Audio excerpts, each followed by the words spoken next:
حضرت علی رضی اللہ عنہ نے فرمایا، دوپٹہ لڑکی کی شخصیت اور حسن کو چار چاند لگا دیتا ہے، چاہے زلفیں کتنی ہی حسین کیوں نہ ہو۔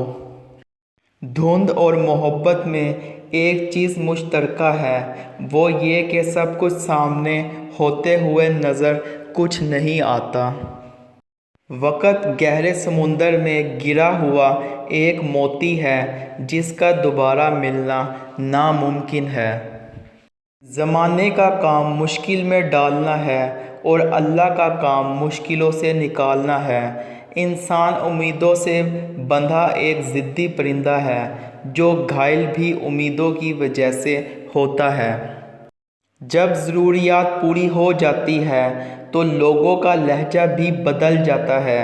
عورت تین کام اپنی زندگی میں نہیں کر سکتی۔ نمبر ایک، اپنے اہم فیصلے خود نہیں کر سکتی۔ نمبر دو، عورت اپنی پسند کا ماحول پیدا نہیں کر سکتی۔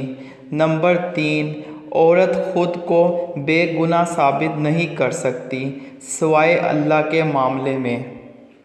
علم والے سے ایک گھنٹے کی گفتگو 10 سال کے مطالعے سے زیادہ بہتر ہے۔ اصلی رنگ اور اصلی انسان کبھی پھیکا نہیں پڑتا۔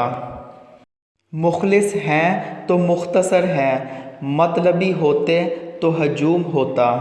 عورت کبھی بھی کمزور اور بزدل مرد کی پرواہ نہیں کرتی۔ یہ اس کا اصول اور عقیدہ ہوتا ہے کہ مچھلیاں صرف مضبوط جال سے پکڑی جاتی ہیں۔ غصے کے وقت تھوڑا رک جائیں، غلطی کے وقت جھک جائیں، آپ کی زندگی بہترین گزرے گی۔ جو مرد اپنی عورت سے زیادہ جمع کرتا ہے وہ مرد جسمانی اور اندرونی طور پر مضبوط اور تندرست ہوتا ہے۔